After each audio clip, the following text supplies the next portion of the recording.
Price Lord. மீட்பெரும் இரட்சகருமாகிய இயேசு கிறிஸ்துவின் இனிய நாமத்தில் என் அன்பார்ந்த வாழ்த்துக்கள். இன்றைக்குரிய வேத வசனம் நீதிமொழிகள் புத்தகம் 18ஆம் அதிகாரம் 21ஆம் வசனம். நீதிமொழிகள் புத்தகம் 18ஆம் அதிகாரம் வசனம் 21. மரணமும் ஜீவனும் நாவின் அதிகாரத்தில் இருக்கும், அதில் பிரியப்படுகிறவர்கள் அதன் கனியை புசிப்பார்கள். அல்லேலூயா. 2017 2017 கேன்சரில் கடைசி ஸ்டேஜில் மருத்துவர்களால் கைவிடப்பட்ட நபர் நான். ஆனாலும் இந்த ஜீவன் நம்முடைய நாவின் அதிகாரத்தில் இருக்கும் என்று நம்பியதால் அதன் மேல் பிரியப்பட்டு அதனுடைய கனியை நான் இன்று சுவைத்திருக்கிறேன், இன்று சுவைத்து கொண்டிருக்கிறேன். ஆமேன்.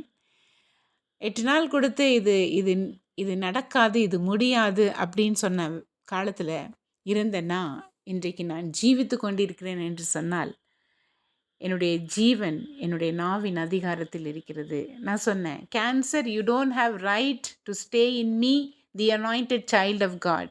ஐ rebuke it, I nullify it in the name of Jesus கிரைஸ்ட்னு சொல்லி ஜெபம் பண்ணேன்.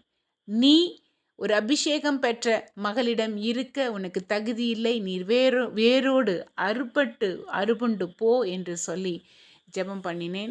அதனால் இன்று நான் ஜீவித்திருக்கிறேன் என்று சொன்னால் அது மிகையாகாது.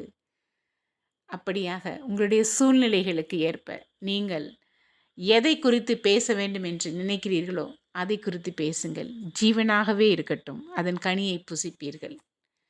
God bless you.